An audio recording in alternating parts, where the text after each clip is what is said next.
Hi everyone, how's it going? This video is going to be about induction and Faraday's law.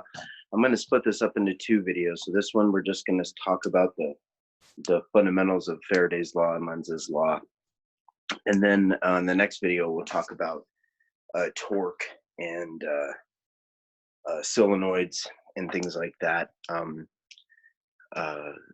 That way things are kind of broken up for you, and these videos aren't like crazy long. So let's get going here. So I thought this was the best way to kind of look at Faraday's law and Lenz's law. I know it looks like a lot, but it lets you understand the equations that go along with everything. Because when we just say this, it sounds like a process, and it is a process, but there's equations that you should know that go along with this process. And so you should be able to essentially understand not only the process of induction, but the equations that go along with each process, essentially. So, as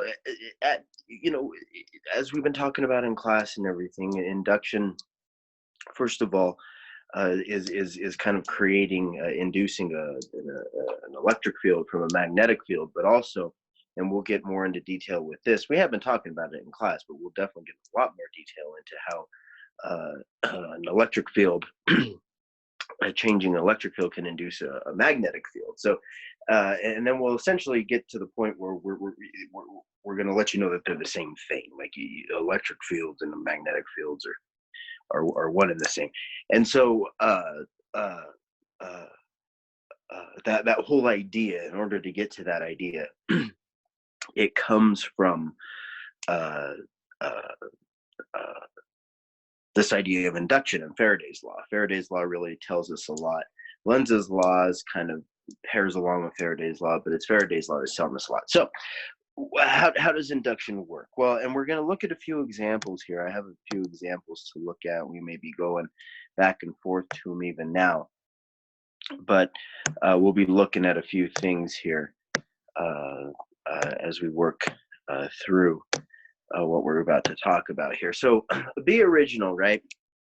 Well, all that means is you got to have an original magnetic field. So you got to have a magnetic field there first, in order to talk about induction the way we're going to talk about.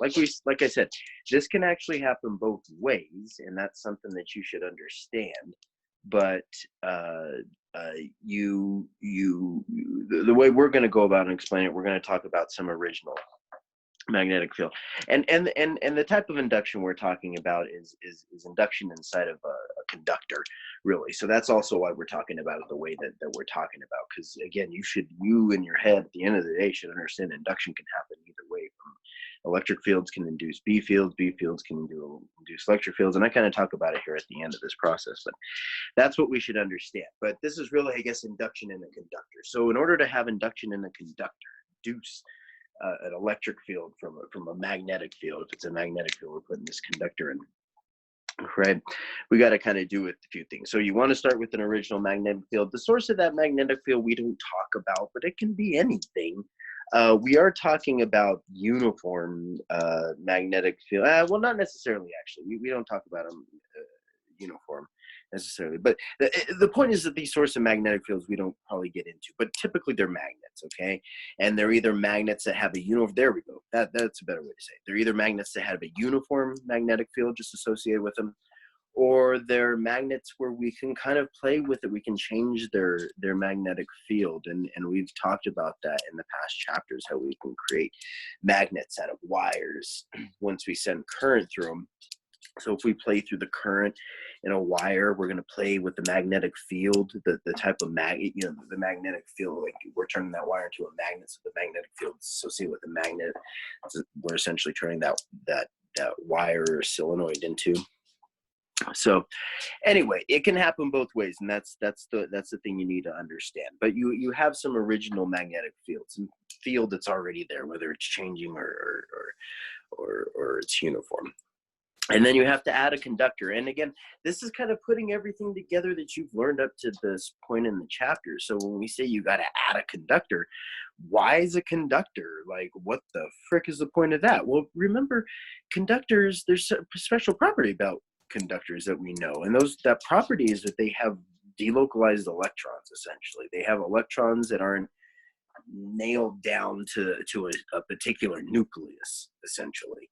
And so these electrons kind of float around in the material.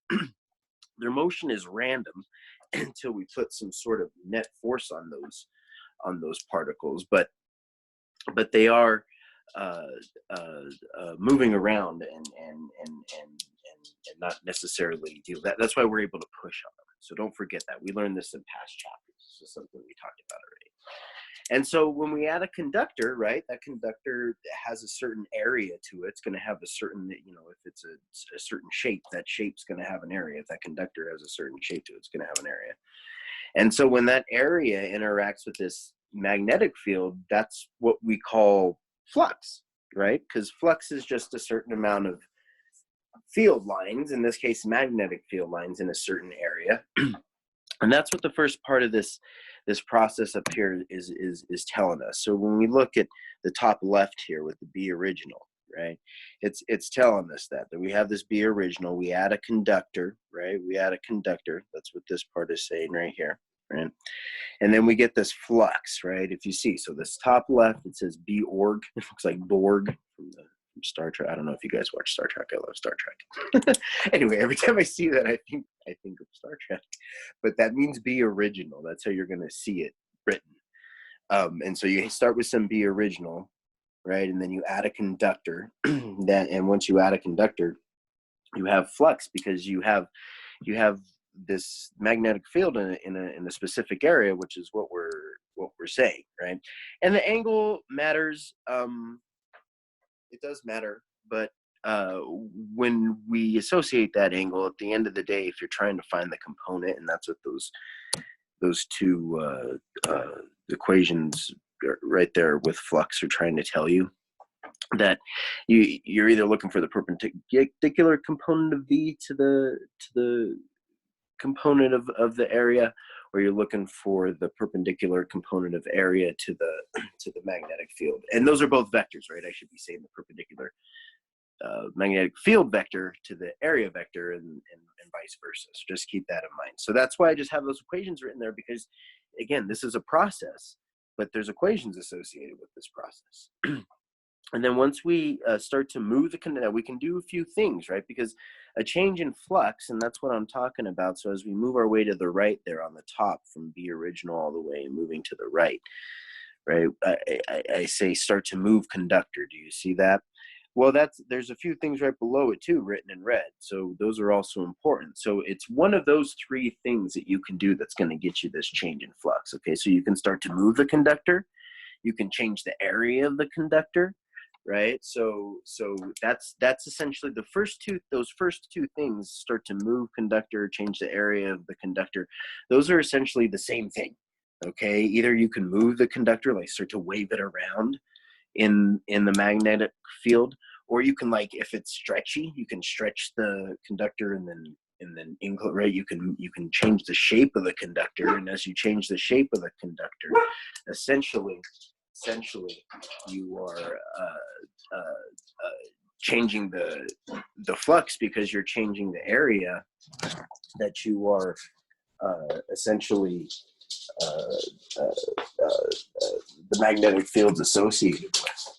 So hopefully that makes sense. And then the next one there, change in magnetic field strength, that's the other one, right? So that's why I have those two equations written there at the bottom, right below that, where it says, okay, we can get there's two ways to get change in flux. Okay, you can get change in flux by the change in magnetic field, or you can get change in flux due to the change in area. Okay, either one or both. Okay, I didn't write that equation, but you could have a change in B and a change in, you could start having a change in both, and that'll also be a change in flux. But you want to, know them as either a change in magnetic field, right? So that's what this first one's saying at the bottom of all that red.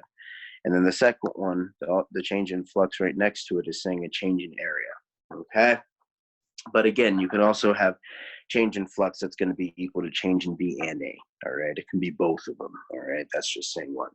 But either one of those, okay, what we're saying there at the very, very end, right, this last equation here, over here on the top right is the change in flux. Okay, and that's essentially describing Faraday's law. Faraday's law is saying this change in flux gives us this induced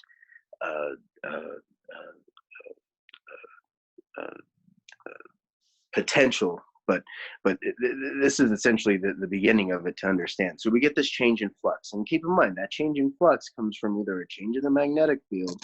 So this equation up here, right, when it says a change in flux and change in time, that's very important.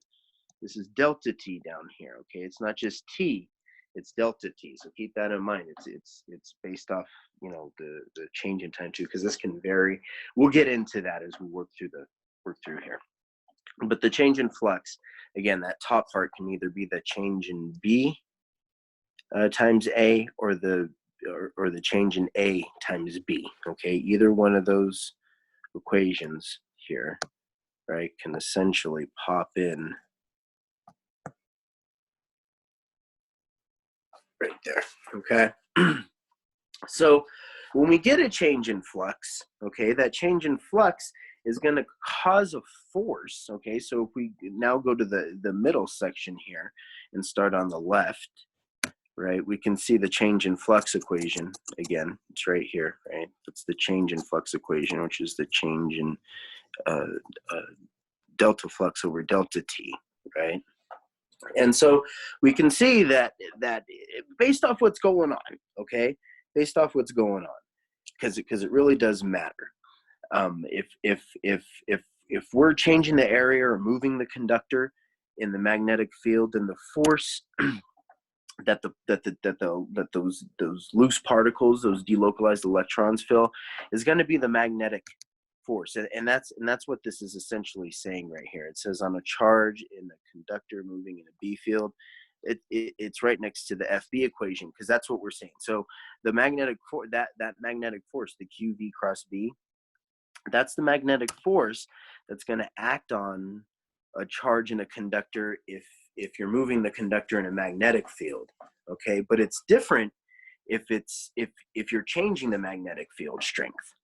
Okay, so when you're changing the magnetic field strength, it's quite interesting. We get eddy currents, and it's really, really, really cool what actually happens there. We don't quite get into the mathematics in this class, but I'm telling you, all this stuff is the coolest. By the way, all this stuff. But what happens if and that's what we're saying. So above that change in flux equation, we can see that I have a little bit more red. It says on charge and conductor and changing B field. Well, that's trying to go along with the let me do that. I'll circle that in blue. That charge, see, it says on charge in conductor and changing. Well, that's talking about this FE here. So there's an electric force. When you vary the B field on a conductor, like kind of play with the magnetic field around a conductor, what happens is that there's an electric force that's generated on the charge inside that conductor, and it essentially starts pushing the charge around the conductor, first inducing an EMF, and then the EMF essentially, right, produces the current, is what happens. So again, just keep that in mind. So when you get a change in flux, all right, inside that conductor, if there's a change, right, if you're changing the magnetic field on that conductor, you're just playing with the magnetic field. You're not changing the area, or you're not moving that conductor around. You're just playing with the magnitude of the magnetic field, pulling, bringing it up, bringing it down. 10 Teslas to 3 Teslas, 10 Teslas. There's an electric force, okay, that's going to be put on those charges, and that's what's essentially going to induce the EMF, versus in a conductor. And that's what's going to continue to push the charge around for the current as well. Versus if you move that conductor in a magnetic field, okay, then what you end up seeing is that you get the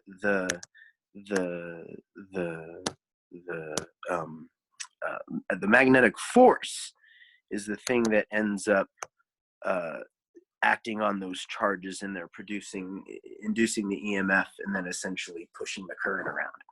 All right.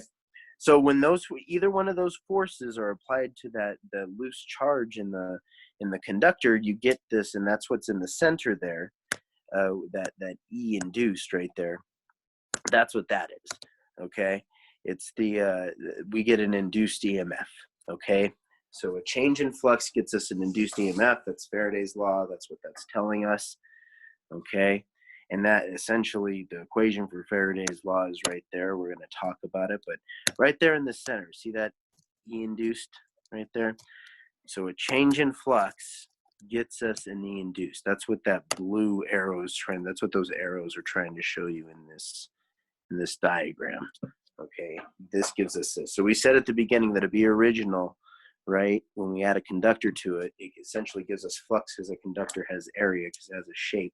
Then we can start to move the conductor, change the area of the conductor, which is essentially the same thing, or play with the magnitude strength, which is a little bit different than those first two, and we'll get a change in flux. Because that change in flux, there's going to be a certain type of force on those loose charges in the conductor that's going to separate the charge, essentially producing an EMF. And then that EMF is essentially that same force is also what's going to be pushing the current around, which is that's what that E induced says. That right there says that we get an I induced, and that's what that's saying. Okay, so before we work our way down there, no matter how the force, okay, this is very, very important. Okay, so we're coming back to that change in flux equation. I just wanted to let you know the story there. So in terms of the change in flux, right, this change in flux here, okay, no matter what force is acting on those charges, whether it's Fe or Fb, okay, you can see right below that blue line, right, this blue line coming from the change in flux, you can see that force for electric field. It says electric field is equal to the negative VB. And that's when the electric field's perpendicular to B. Now, you saw this with the Hall effect. We taught you this with the Hall effect. This is something that you know. Okay, when something, right, essentially, when E is perpendicular to B, right, this is the equation that we have, essentially. All right, and that's what it's saying right below here, and that's what we'll always essentially have in either one of these situations. That is what will be going on. Okay, so when E is perpendicular to B, okay, we know that the electric field is equal to that EVB. This equation is very, very important. It's probably one of the most important equations in physics. Okay, it's very important. So we know, if that's true, then we know that the change in potential, and we learned this in chapter 17, or when you're learning about the change in potential. Now, we wrote it a little bit different. I will say that. We said the change in potential is equal to the electric field times the distance you were away from it. Well, this is essentially saying the same thing, but the L, since the length of the conductor becomes essentially the change in potential, and not always, right? If the electric field sets up perpendicular, this is what we're talking about. Though, if the electric field doesn't set up perpendicular, we talk about these a little bit different, but you don't have to worry about that. That's a little bit out of the scope of this class, so that's why that's the only equation that you need to be familiar with. But if we wrote this first equation in chapter 17, that the change in potential is equal to the electric field times the distance you are away from it, then essentially we can just change that D to L, because L will be the length of that conductor, essentially, the way the electric field's set up. And we'll talk about this here later, how that's happening, the picture of it. And so if that's true, then we can kind of take that first equation, that one that we have with the electric field equals to the negative, and that's velocity, right, times B. That's the speed of the charge, how fast the charge is moving, times B. So the electric field is equal to the speed of the charge, how fast the charge is moving, times B. We can take that and substitute it in for the E in that change in potential, which is that perpendicular E component there. And when we do that, we get this equation. So we can see that's a very important equation there, that the change in potential is equal to EVBL. Because when we talk about this induced EMF that's coming from that change in flux, we can essentially, and that's what's going on top of that blue arrow for the E induced, we're saying that the E is equal to VBL. And why is the E induced equal to VBL? Because don't forget that the change in V is equal to the EMF. We've talked about this in chapter 18, whenever you learn about circuits, okay? So that, right? So if the change in V is equal to the EMF, and that EMF, that E induced, is the EMF that's induced, right?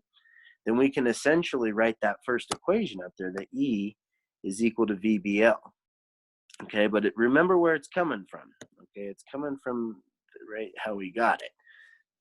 All right, that's very, very, very important.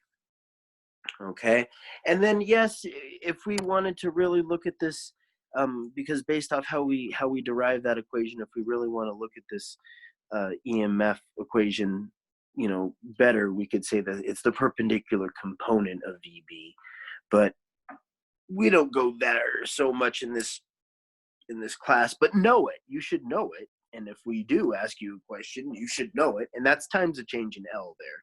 It's the same equation next to it. It's just we're talking about since we talked about it was the perpendicular component of E, since we're subbing VB in for E there, right? That's how we're getting this equation.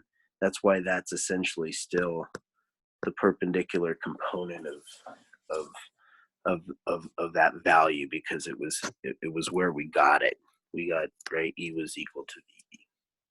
Okay, but we see right below it, and that's that's Faraday's law there, which is a very, very, very, very, very, very important equation. It's the motional EMF equation, but that E is equal to N times a change in flux. That's Faraday's law.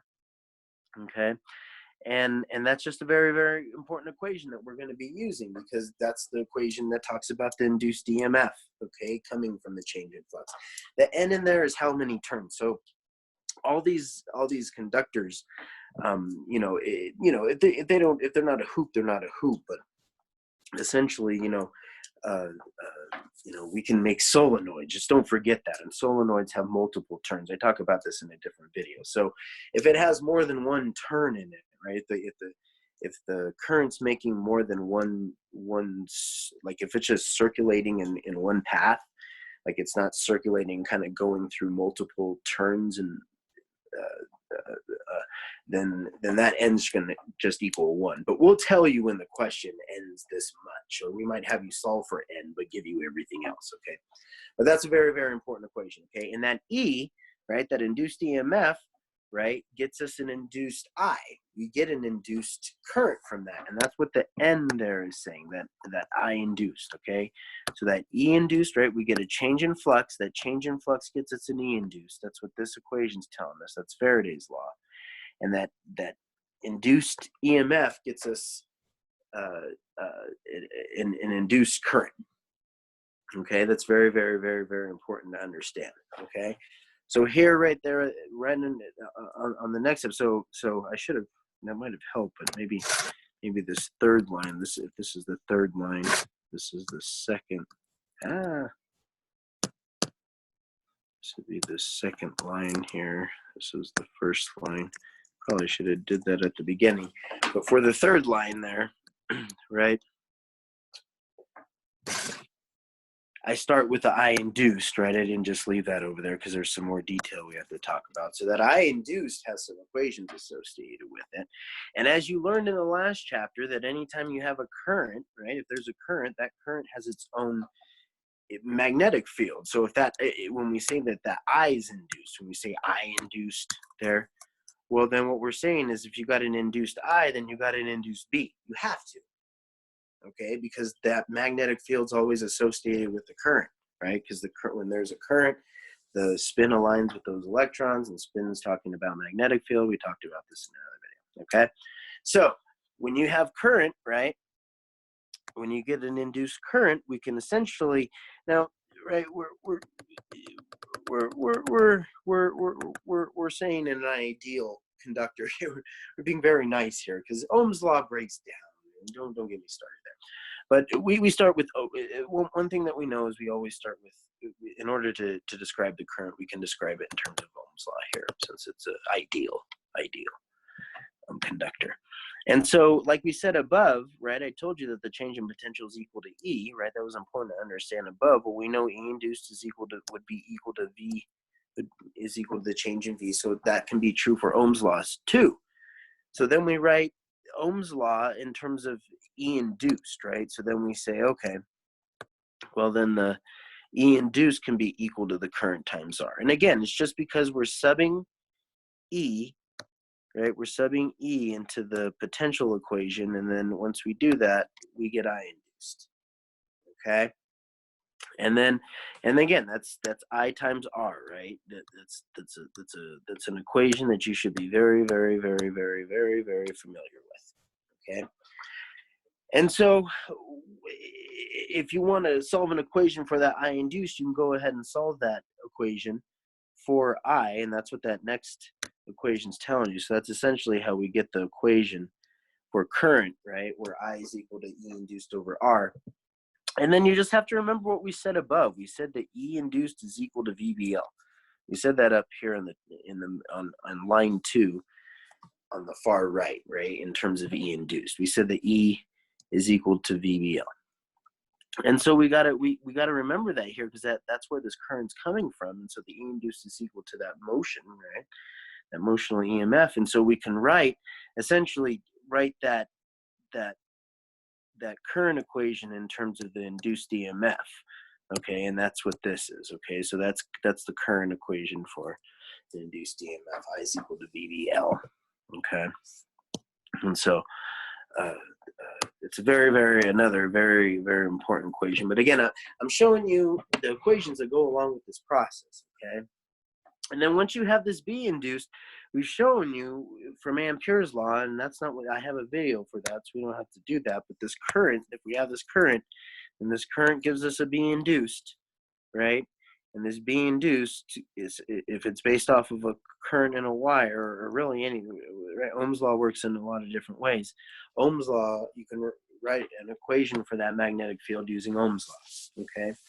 And that B original circular up there, but I have circular written up that B induced, because this is another important thing, is that this induced B will also induce an electric field. And that electric field that's induced, now that's where things start to get really cool, and we start to look at light in a certain way.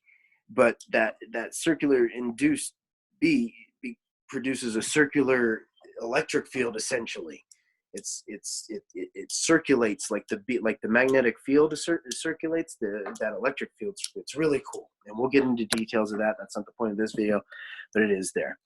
The other thing you need to know is Lenz's law, which is what I have written right there, okay? So just remember that Lenz's law is telling us something, all right?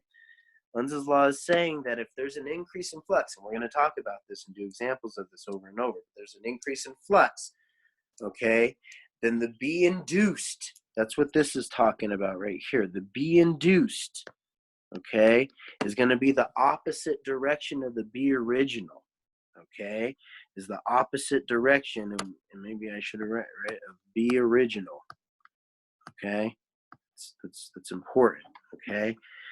So again, if there's an increase in flux in terms of this conductor, the conductor is going to be the one experiencing the flux. So if there's an increase in flux within this conductor, okay, if it's increasing, if the magnetic field is going up, right, or the magnetic field lines are increasing inside the conductor, right, there's an increase in flux, the B induced, the B that you're going to get, the field for the direction for that induced magnetic field will be the opposite direction of the original B, okay, will be the opposite direction of B original, okay. And the decrease, if there's a decrease in flux, okay, then B induced is going to be in the same direction as B original, okay.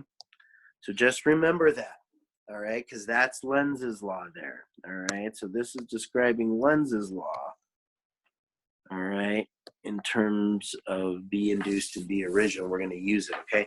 Now over here in the bottom left, and I'm going to do it in a different video, talk about it more, but this is talking about sinusoidal changes in flux, okay. And so if you know, right, it's just giving you another way to write, because we talked about a few ways to write this change in flux equation, essentially we're saying, right, when we're talking about Faraday's law, right, that E equals to the N, right, that change in flux that we have in that equation in Faraday's law right there, and I'm blocking off for you there on the second line all the way to the right. That change in flux can be equal to one of these equations down here for a sinusoidal EMF. And when we see sinusoidal EMFs, all right, in AC currents, okay? So it's important for this chapter and it's important for next chapter. We talk about AC current to understand that change in flux, that induced EMF in line 2, right? In line 2, or essentially Faraday's law, the equation for Faraday's law. Okay, that E is equal to N over change in flux over change in T. That change in flux over change in T that we see right here, right, can be equal to that equation that we have in there, can essentially be put in there as well, right? Because you have, right, you have these two change in flux equations right here, either the change in B or change in A. Those can go into this equation here, into Faraday's law. Right, do you see that? Do you see where I'm drawing that? So I'm on the right-hand side going from line 1 to line 2.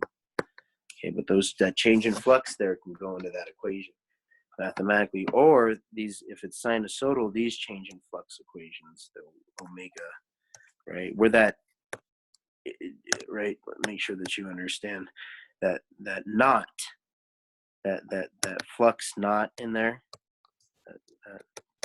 that's just equal to BA. Okay, that's BA. Okay, so let's practice a few of these. I don't want to make this too long, but let's practice a few of these. Okay, so let's start with this. We're going to use Faraday's law. All right, so just to review it real quick. Okay, so again, you start with an original B. Okay, starting with line 1, right? We have line 1, line 2, line 3. Okay, we're just going to run through this. All right, you start with an original magnetic field. You add a conductor.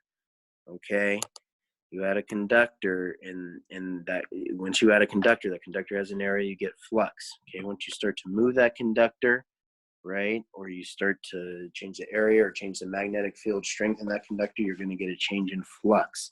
That's what the right-hand side of line 1 is saying. And then we come down to line 2, where we see that change in flux equation again, right, and we say that the change in flux, right, the change in flux is essentially gives us an induced EMF. Okay, so again, a B original gives us flux. That change in flux gives us an induced EMF. That induced EMF then essentially gives us an induced I. Okay, all right, that's really, really important. Okay, so again, that change in flux gives us an E induced, and that's Faraday's law. And then that E induced gives you an I induced. Once you have that I induced, okay, that induced current, okay, so change in flux gives us an induced EMF, and that induced EMF gives us an induced current. Once you have that induced current gets you an induced magnetic field, okay, and then based off if the flux is increasing or decreasing, that magnetic field will either be in the same direction or opposing direction, right, of the original. And that's what this was saying down here. Okay, so let's use this stuff now. All right, so starting with this is very simple. This is just going to start very basic. Okay, so this hoop, okay, it's moving this way. Okay, that's the way it's moving. All right, it's essentially being pulled through this magnet. But this would be no different if we pushed, like we held this hoop stationary and we push the hoop through, push the magnet through it, okay? But we're pulling the hoop over the magnet. But there would be no difference either way, okay? No matter what, either pulling the hoop over the magnet or moving the magnet through the hoop, all right? But we're pulling the hoop. So we're moving from left to right here, okay? So this hoop is getting closer. Now it's hard to draw this, right? But I tried to draw with the flux of that hoop. You can see the lines are essentially further away from each other than they are when we're close to the magnet here. And so we know how close those lines are essentially telling us the strength of the magnetic field. So we can see that as we get closer to this magnetic field, the lines get closer, the strength of the magnetic field gets stronger, right? But we should know this already, all right? But that's all that means there, okay?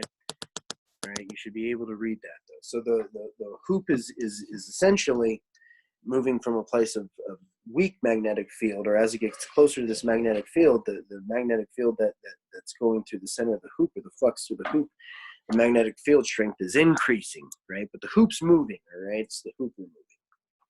And so what does that mean? That means that there's an increase in flux because the magnetic field strength's going up. Essentially, and I couldn't draw it here, but the lines are also increasing as you would get closer too. We can say that these are here, and as you get closer, those lines, it'll start to go through there as well. But that was kind of hard to draw. But that's essentially what's happening too. Remember when we drew these magnets a long time ago, the way these things circulate around, and I don't want to get into that. But the flux is increasing as this wire gets closer to the magnet. That should make sense, okay? Magnets has the source of magnetic field strength, right? So this is our B original, okay? This is the source of the magnetic field. That's B original, okay? And since there's an increase in flux in this wire, we're going to see current in that wire. Now this is a hard one to kind of see separation of charge. So what we can do though is we can use Faraday's law and Lenz's law, essentially, is what we're doing, to essentially see the direction of current here in this wire, okay? So if we know the direction of B original, we know flux is increasing, then we know that the magnetic field coming from the wire now, this is very, very important, okay, is going to be in the, that's what we said, if its flux is increasing, it's going to be in the opposite direction, okay? So the magnetic field coming from the wire, let me do that in a different color. The magnetic field coming from the wire, okay, needs to be, so that's going to be B induced, okay? And that's for increasing, okay? The flux isn't, we said that. Now, this picture up here, it's going to be hard to see the current. We can draw it in there if we want to, okay? I'll show you how to do it. But it's kind of better, and we might ask you these questions, is to look at these pictures in a different way. Now, and you don't want to change your point of view. So even when you're looking at the back one, if you say you're looking from the north end, then from the back end, keep your north end. Don't switch it and look from the south, because then you're going to see, well, you're going to see something and you might be confused. Okay, so we don't want you confused. So if you choose a perspective to look at this, right, we're essentially flipping the magnet towards us. Now the north, right, the north pole is facing us right now, right? So, and we can draw that actually a little bit bigger, right? So the north pole is facing us right now for both of these. This is important to look at. So, and we said that the magnetic field for the north, it doesn't matter which hoop we're talking, you know, the hoop that we're talking about over here. It's the same hoop, but we can call that H1 and this H3. Okay, but they're all the same hoop. They're just moving, right? Those are just at different instances.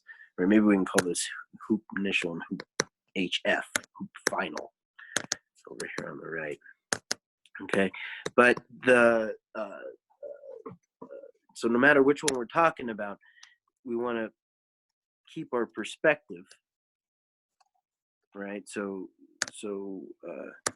right, when we're doing this over here is the HF. This one over here is going to be HI. Okay, so we said for the north, it's coming, right? It's coming out from the north. So if we face the north towards us, the magnetic field from the north is going to be facing out, right? No matter which one, right? We don't want to change our perspective. So we chose the north. If we chose the south, then we would write this in terms of the south, okay? I chose the north here, all right? And that black circle around it, right? That awfully drawn black circle, that's the hoop, okay? Going around it, right? And so we'll be able to see direction to current a lot better, right? And then we can do both. So, and we said on the top that B induced for the increase, and we said for HI, flux is increasing. We said that flux is increasing, right?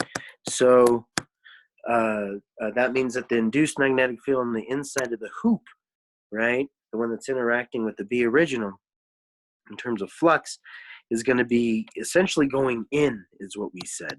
Because if it's if it's increasing, then B induced, right? B induced needs to be the opposite direction of B original.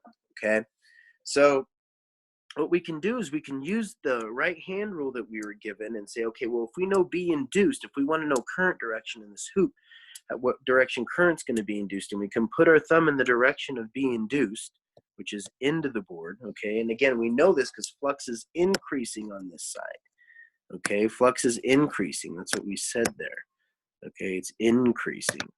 And so if it's increasing, then it's going to be opposite direction. And so we can put our thumb into the board and naturally curl our fingers around, right? Like we're following the hoop direction with our thumb into the board. And we can see the current, right? Current goes, right, essentially clockwise here, okay? Do you see that? Your fingers should be naturally curling that way if your thumb's pointing into the board. All right, so that is I induced. So that's how you get that direction if we give it to you, okay? Uh-oh, I hear sirens coming, so they may pick up on here. All right, so the other thing that we know is that so we can also do the same thing. We can get the current up here, too, the current direction up here. And just remember, we know B induced. We said B induced is essentially, if B original is to the left, B induced is to the right. And so if you put your thumb in that direction, put your thumb to the right, and curl your fingers, you can see that the current's up in the back and down in the front, right? If you put your thumb in, because your thumb should be going the opposite direction of B original. B original is out, your thumb should be pointed in. If B original is out or to the left, your thumb should be pointing to the right because B original is to the left. And then the way your hands curl is current. So current goes up in the back, right? That green arrow is current, right? It comes out on top. That's important to know. Down in front, right? And then into the, oops, the heck am I drawing there? Into the board down below, right? If you're, that's the way your fingers would curl, right? If your thumb's pointing to the right, your fingers, right, they go up in the back, out on top, down in front, in on the bottom, all right? But if we were look at that in perspective of the north, right, which is what we do right below it, right, we can totally see that the current, the I induced, in terms of the north perspective is going to be clockwise, right, because that's the way your fingers curl. Now in the center, there's no change in flux. There's a magnetic field there, right? It's there. There's totally a magnetic field there. It goes from, right? Remember, this thing circulates around, but there's no change in it. It's constant in the center. There's no change in flux, so H2, it doesn't develop a current, right? But if you move this thing fast enough, the current won't essentially die. It'll change direction, but it'll stop and then change direction, stop, change direction. But there, it essentially, if we're moving it slow, it will literally go away and start to produce as we start to do, see the left situation, that HF over here, right, where we're leaving, right? Again, we're moving the hoop to the right. We're leaving we're moving away from the magnet. And I mean, again, it makes sense. The magnet has a source of magnetic field, right? If that's the B original, and if we're moving away from the magnet, then the magnetic field strength must be getting weaker, right? So the flux on that hoop, right, must be decreasing because the magnetic field strength's getting weaker. And that's what I'm trying to show in that picture, but that's what we know is it moves away, right? So on the left-hand side, the hoop was coming towards the magnet. On the right-hand side, the hoop's moving away, okay? And so we can, again, do the same thing that we did on the left-hand side, but we remember when the flux is decreasing, right, which is what we're saying over here, right? So in terms of flux, we were to look at flux, right? Flux over here for HF, right? For this side, the flux is decreasing because we're moving away from the magnet. The magnetic field strength is changing, right? Or getting weaker as we move away. And so that means the induced magnetic field strength is going to be in the same direction as B original. So B induced will be in the same direction. So B induced will also be pointing to the left.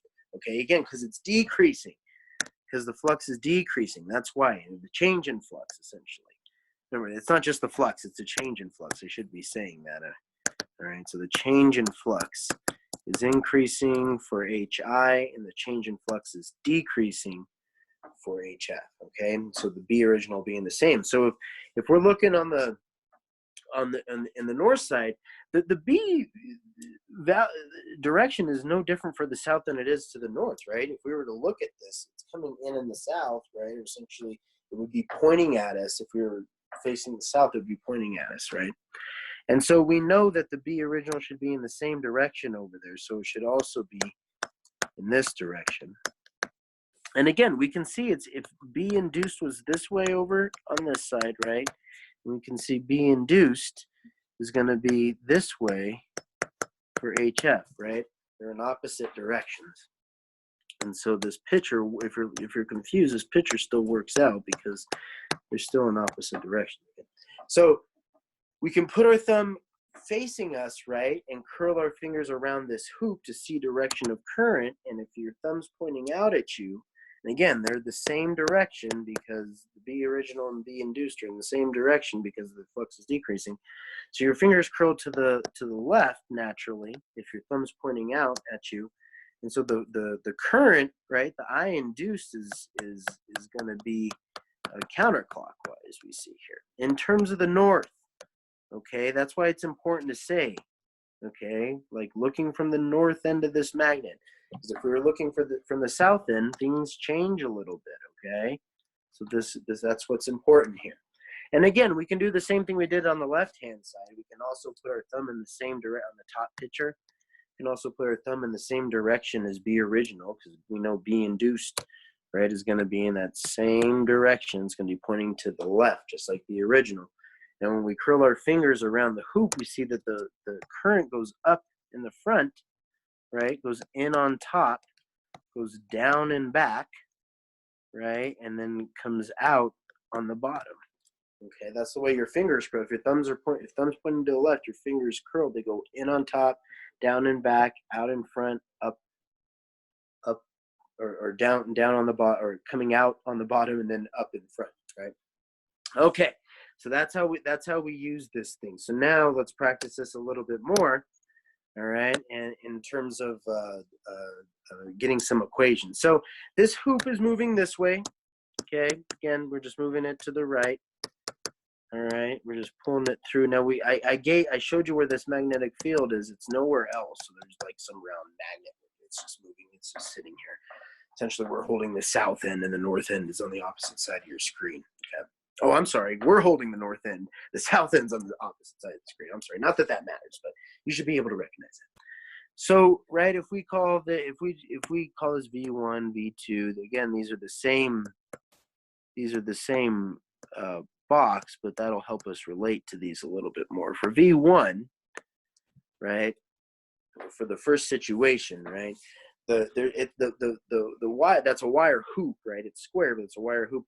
It's not even in the magnetic field, so there's no flux. If there's no flux, there's no change in flux. If there's no change in flux, there's no induced I. If there's no induced E, if there's no induced E, there's no induced I. All right, but we can see for V2 things are quite different, right? So for V2, right, what do we see? We see that the V2 right there. Right, we see that the hoop's essentially entering the magnetic field, right? There in V1 there was no magnetic field in here. Now there's essentially two circles, how we're trying to indicate magnetic field, interacting in the center. So that's the flux there, right? So we have a certain amount of flux already because we said in the beginning you have a conductor with a certain area, you get flux, and we said that flux, right, is equal to BA, and that's what it is equal to here. All right, just remember that the A, right, and I have it written at the bottom, but I have room up here. It's only, so there's a full length of the of one side. That's what I have written there in red, right? We can see there's one length, and that full area, that full length is interacting with the magnetic field. But we see that only half of the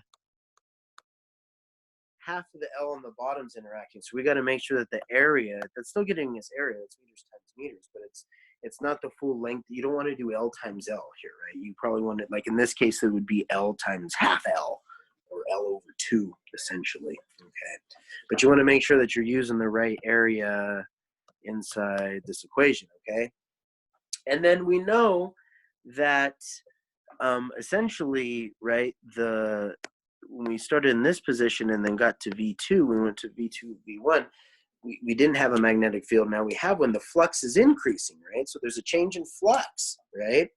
And we can see,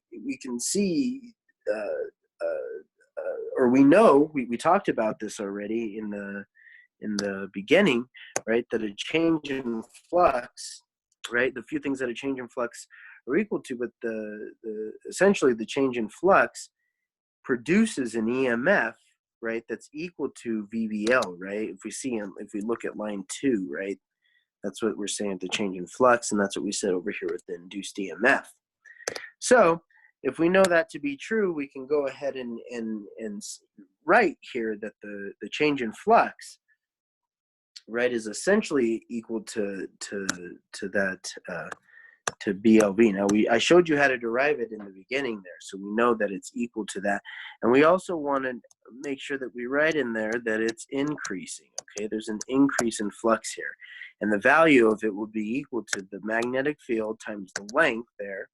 Okay, the magnetic field strength, so that's B original, okay, times the length of that L that I had, the L that I have marked in that picture, right? And then the velocity, how fast that V2, however fast, the speed that we're pulling that wire in, okay?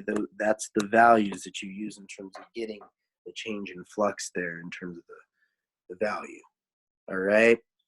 Now, keep in mind what happens here, all right? We said that there's an FB when there's a change in flux. So if we use our right-hand rule from the beginning of chapter 19 and we put our hand to the right, because that's V, remember, we said that the force, right, there's going to be a force in here.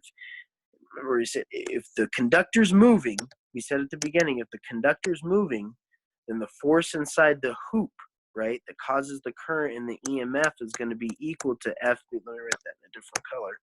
Right, is going to be equal to FB equals to QV cross B, okay?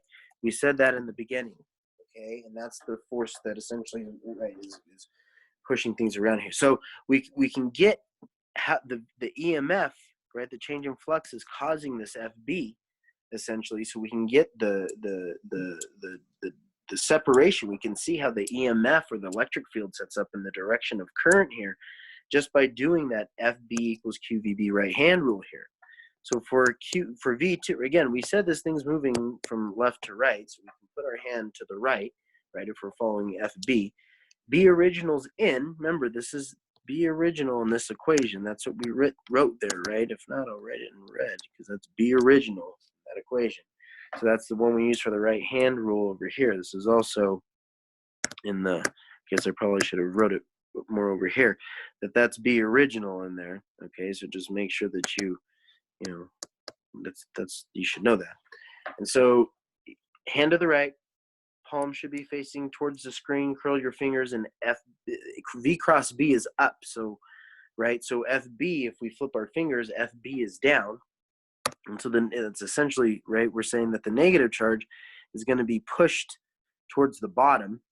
Right, I'm going to erase that change in X there so that we can kind of see this. So we start to see that there's a negative charge that sets up on the bottom and positive charge that sets up at the top, right? So that's where our potential, we can see where the L is, that's essentially creating our potential, right, where our potential is. It's also going to be where the potential sets up, right there. Okay, that's the induced EMF is what's setting up. That's V, that's E induced is what that is. Okay. And so I just don't know if I can get in there. Oh, okay, sweet. So that's E induced, okay? And then we can see, because current flows from positive and negative, we knew that already. So the current's going to flow that way, right? Or essentially counterclockwise. You should know that already. But we know that the flux is increasing. Let's check, right? We know from Faraday's law that the magnetic field coming from that current, the induced B, right, for increasing flux should be in the opposite direction of the original. So that means that B induced should be coming out of the board, okay, from that current. And we can see that because remember, if you follow the current direction, if you curl your fingers, one of the right-hand rules you learned is that if you curl your fingers in the direction of current and let your thumb stick out, right, as you curl your fingers, your thumb direction is going to be magnetic field. So if you curl your fingers in the direction of current, right, in a counterclockwise fashion, your thumb's pointing out at you. That's B induced. So we have Faraday's law is working. It's telling us the correct thing. Flux is increasing. The induced magnetic field's opposite direction of the original magnetic field. All right. And if we know that the change in flux is equal to this, then that's also what this, right? We talked about that already. What this equation is going to be equal to. Okay. And so that would be the value there. I induced, right? We talked about we get through Ohm's law, right? Remember we said that we said it in a previous slide that we start with V equals IR, right? And so we solve that equation for I. So I essentially is equal to V over R. And then, right, that V, this E induced, we said was the V, so we know that I induced is equal to E induced over R, and then we know E induced is equal to this, so we can write that final equation, right, where I induced is equal to BLV over R. Okay, so that's the current equation. All right. In the center, again, we know for V3, right, this center situation that we have going on there, that there is nothing, there's no change in flux. Essentially, the B stays constant for a while in that V3. So everything would be equal to 0. It'd be just like our first situation. We don't need to write that again. But we saw over here at the beginning, right, there was no magnetic field in the beginning, but that's just like having a constant magnetic field. There's no change in flux. So you can have a uniform magnetic field just there with no, it's not changing in magnitude, or you're not moving away from it or coming closer to it, right, in terms of strength, the source of it. And that's just like having no flux at all. Okay, so the flux for V3 is equal to 0, and if the flux is equal to 0, the change in flux is equal to 0. There's no induced Emf. Remember, that's why we're starting these equations that way with the flux. Because if you have flux, then you'll have everything else. If you don't have flux, then you don't have anything else, right? And so in that center part, we don't have any flux, but we see in V4 we do, right? Because we're now leaving the magnetic field, right? So the same thing's going to happen, all right? The flux here, right? We know that the flux is decreasing, and I should have drawn that more appropriately. I mean, it should make sense, but I have 4 in the center, so I should probably only have 2 here. And that probably will just help you understand. I just want to make sure that the pictures are clear for you. So the flux is decreasing, right? We went from V3, where we had 4 magnetic field lines in the center, to in V4, right, where we have only 2 magnetic field lines, right? And so the same thing happens. So the flux is still L times that change in X, because it's only essentially half the length. So we can, right, we know that the flux is the B times A, but just remember that A is equal to the change in X times L, or L2, or L half, right, essentially. And then we know that the change, we've already explained all this already, why. So we know the change in flux is equal to the original magnetic field, right, times the length times how fast you're moving that wire, right? And here, since we're leaving the magnetic field strength, our change in flux, right, is what? Decreasing. It's decreasing, okay? So that's important, because when it's decreasing, you know, the induced magnetic field, right, should be what? Same direction as the original magnetic field. So that means the induced magnetic field in there should also be in for that current. But let's take this step by step. So remember, like we did before, we use this FB, right? Because if there's an induced EMF here, that induced EMF is coming from this FB, QVB. So we know this thing's still moving to the right, so put your hand to the right, but B original's in. Don't worry about B induced. Maybe I shouldn't have written that in there yet. So B original's in. Put your hand into the board, right? Curl your fingers that way, right? V cross B is up, so FB is down, so we know that the charge is gonna, right, the negative charge is gonna move to the bottom, and the top's gonna get more and more positive, and then we can see that if current moves from positive to negative, right, the current's gonna move this way, which is clockwise, right? In V2, we see it was moving counterclockwise, right? Here we see it's moving clockwise, moving positive and negative.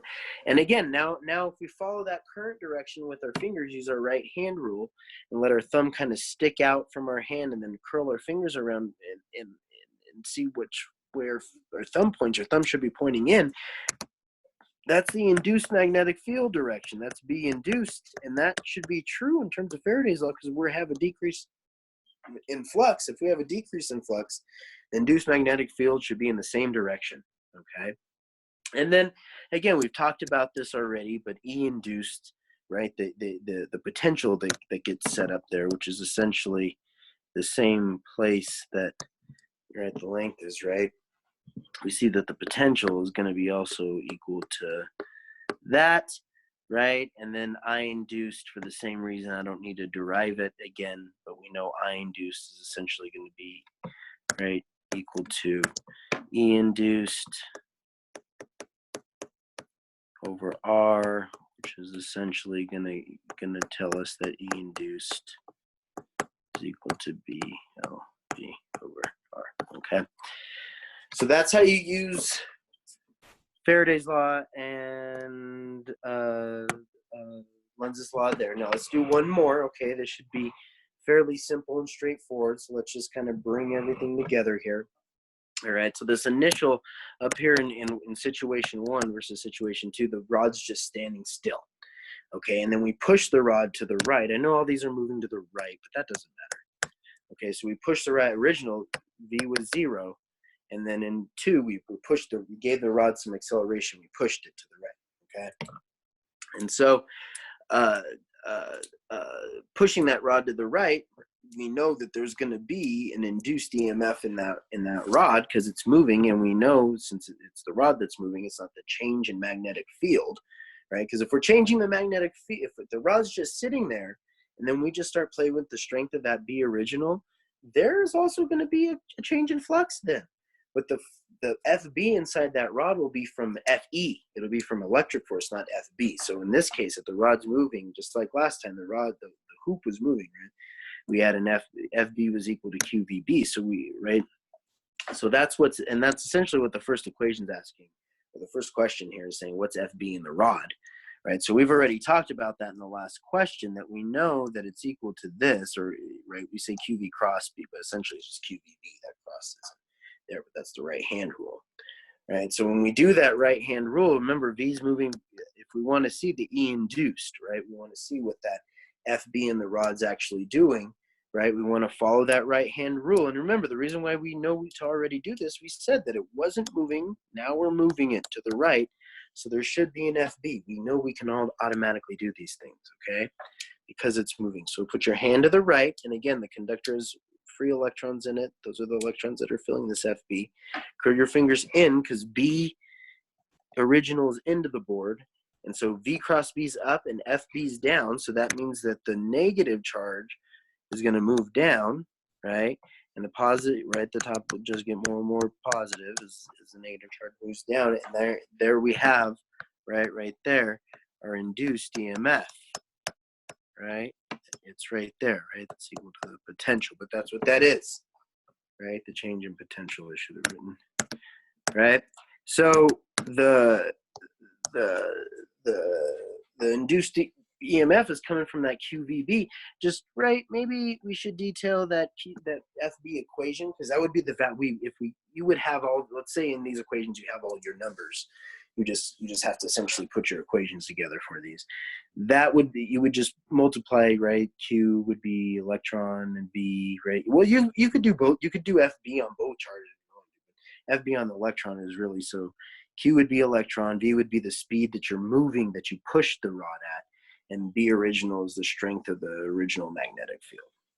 And because that FB is giving us this E induced that we just showed, right? It's developing this potential, right? We talked to, again, we don't need to derive it. We should be able to move through this question pretty quickly. We talked about how that moving, right, that moving conductor is equal to BLV, okay, the change in flux essentially. And the change in flux, we know from, right, that Faraday's law, just don't forget, Faraday's law is essentially telling us that that induced EMF is equal, right, to the change in flux, okay? If n's equal to 1, right, you can also write this, you know, just like this, right? Right, but that's what the induced EMF. So if the induced EMF is equal to VLB, right, then that's also what the change in flux is equal to. Keep that in mind. They're not asking that for us in this equation, but that's why we're able to do what we do. Okay, so we know that this is VLB, right? We just want to label this. So the L is going to be the length, right? It's the length of the conductor. Just don't forget that, right? This rod, because that's where the potential is setting up, right? Has a certain length to it. So that's the L in here, right? That's the length of the conductor.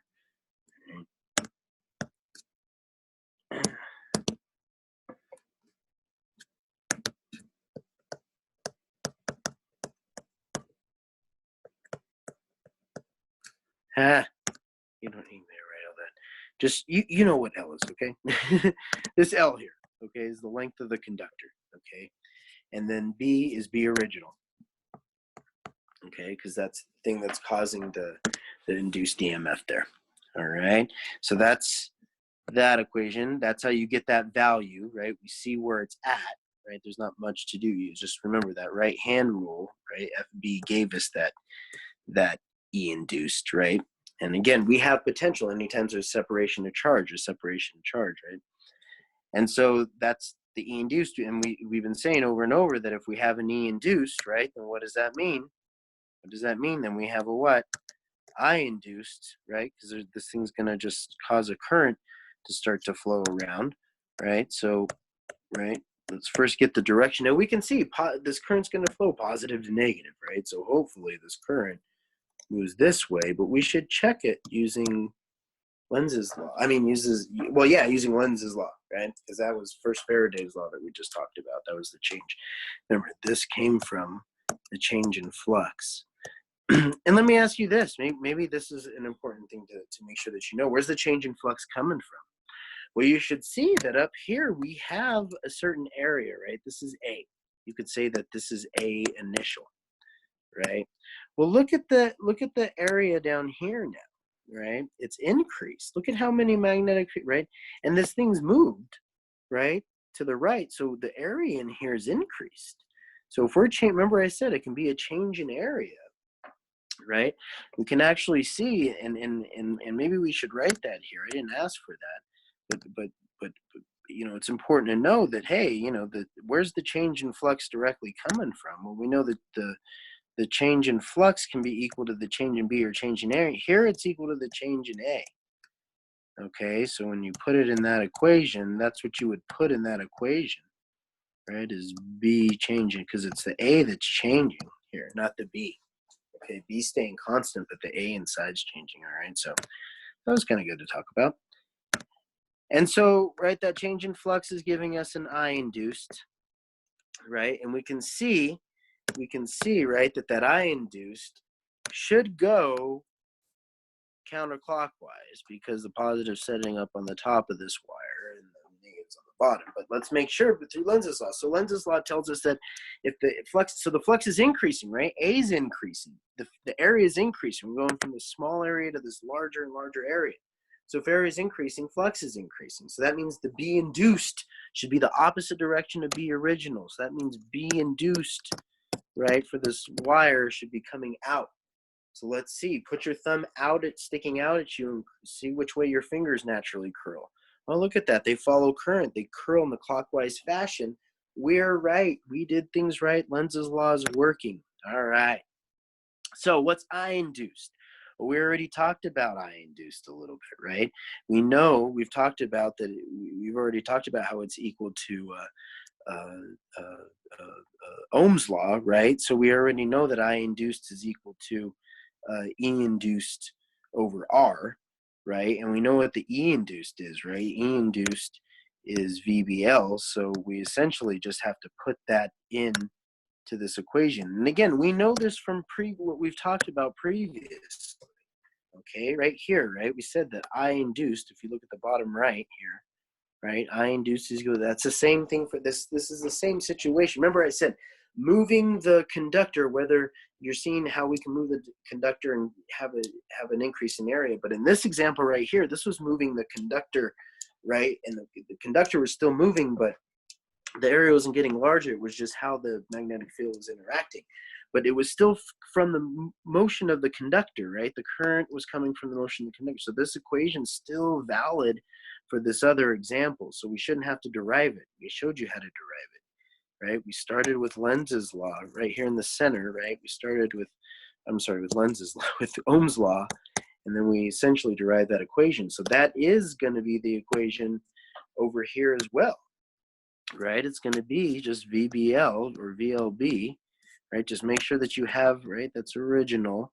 You should know that. And that L is the length of the rod, okay, the length of the rod, right? But that's B original, right? And this is over R.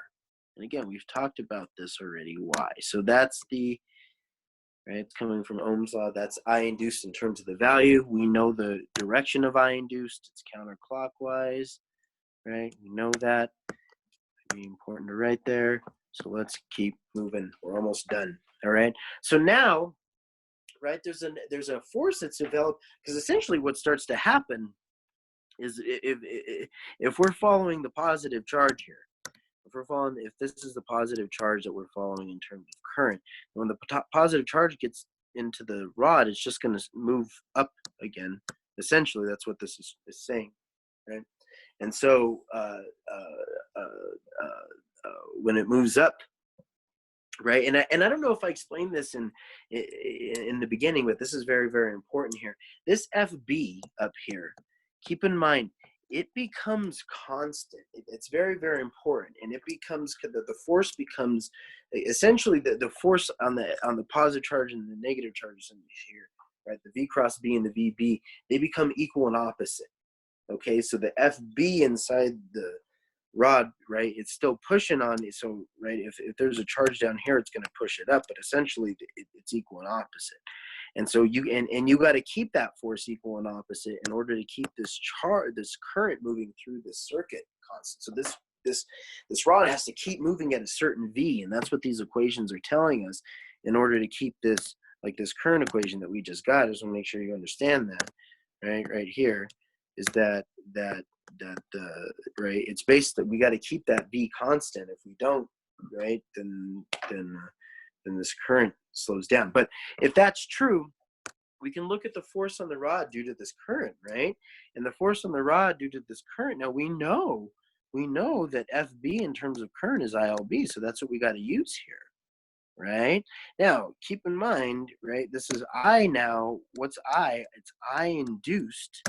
It's I induced, right? Be very, very careful here in terms of getting the value, because the equation's simple, right? So it's I induced times L, so that's the length of the rod, if that's the force that we're trying to essentially find here, okay?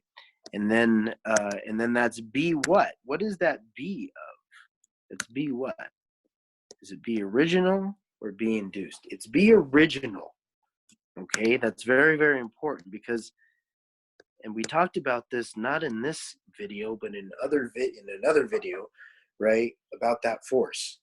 Okay, so that FB, once you have current there, is due to the, right, you got to look at you can't look at the B induced here, because the B induced isn't essentially affecting the rod. That's the current's going through the rod, and so it would be saying like B induced is affecting I induced, and that can't happen, right? So the B original is essentially the magnetic field that's acting on this current. So it's going to be the B original on the I induced current direction. Well, like I said, I induced is moving up in the rod here. Okay, it's moving up in the rod. Okay, so we can put our hand up, curl our fingers in, and we can see that FB, now that's the value of it. We have the value for FB, just right? And all you do is, you know, if you need to plug current in there, you can plug current in there. I don't know how detailed they'd want this equation for you, but remember, that's I induced. You know I induced equation now. If you know the I induced equation, then you know then that you can plug that in there, right? And if both those are B original, B would become squared in that equation. You should know that. Those are both B original. That's why it's important to label everything. But force, right, would be to the left, right? So force on this rod, that FB that we're talking about right here on the rod is this way. And that's the thing. So this rod, that's what's pushing on this rod. That's actually pushing the rod to the left, all right? And that's what's keeping it going pushing the rod to the right. I said the left, right? Pushing the rod to the right. And that's what's keeping it moving to the right, because it's moving to the right. Even though that FB is to the left, it's pushing the rod to the right, okay? And that's the force in the rod. Now, the next question is, what's the rate of work done on the rod by that force? Okay, what's the rate of work done by the rod, or done on rod by this magnetic force we just talked about, okay, that ILB?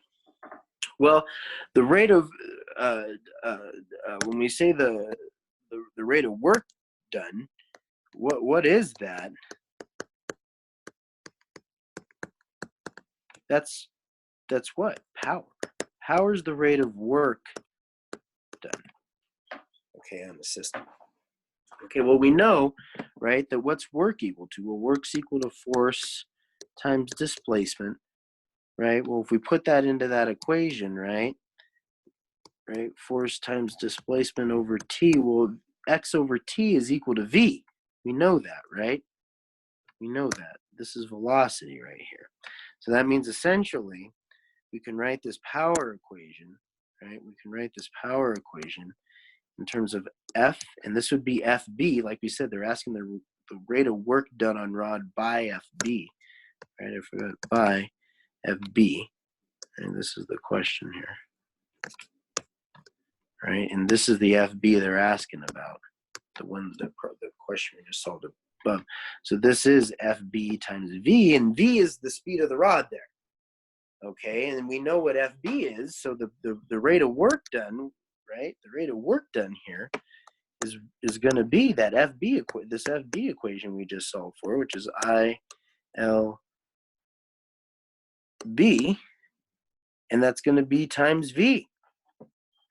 Okay, just keep that in mind, because FB is ILB in times of velocity. Now, if you plugged current into FB there, okay, you might get an equation. Let's see, I should be able to write it here. Your equation is going to look a little bit different. So if you plug current into the FB equation, it's going to look like this, VLB squared, and that's original. Don't forget, I should have labeled that as original, and this is induced. Okay, and then that V there, this V here, right, is going to multiply times this V coming from the force, so that's really just V squared, right, and that's all over R, and it's over R because that's current. So again, if we sub current into here, the force, the FB, right, becomes what? Becomes VL squared, oh, I forgot to square the L in there, VL squared B squared, okay? And then when we plug, that in, right, VL squared B squared, and again, that's B original. It's B original. Okay. When we plug that into essentially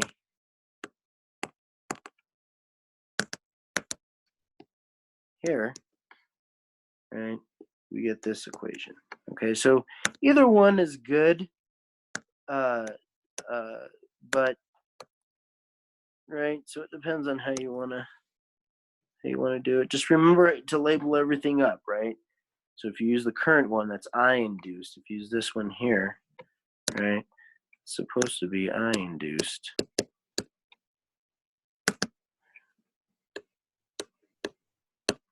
right? And that's B original in there. It's written awfully. It's right there, okay? All right, so we're pretty much done here. They want the rate of power done by the resistor, but it's actually equal to the same equation. The rate of work done on this rod is equal to the rate of power done by the resistor. All right, and the reason why is because it comes down to Ohm's law, okay? And so you would do the same thing, which is essentially what we did here. Remember, that's how we got the current equations. We used Ohm's law. We didn't talk, I mean, we talked about it, but I didn't show it here, but just remember that it came from, right, the V equals IR. That's how we got there, right? We essentially, right, said that V is equal to IR, and then I is equal to V over R, right? And so because of that same reason, that's why the rate of power done by the resistor is also equal to this equation. So that's the answer over here as well, is that it's the V squared L squared B original squared over R. All right, that's the rate of power done by it. It's the same equation that's right here. Okay. All right, so I'm going to end this video right here because it's already been long enough, but hopefully this was helpful. I'm going to make another video for sinusoidal EMFs, so like torque and solenoids. All right, but this is the end of this one. Hopefully it was helpful. I'll see you on the next video. I'm super proud of all of you. Keep up the good work. Oh, well, you know what? Real quick, just make sure we review here. You know, we talked about induction from Faraday's law and Lenz's law, right? And then we solved this problem in terms of just a magnet. Then we looked at some equations that go with that, right? And then we also looked at some equations, right? Different types of equations that go with different types of ways to look at Faraday's and Lenz's law, okay? So just keep that in mind, all right? I'm super, super proud of you. Keep up the good work, and I will definitely see you on the next video.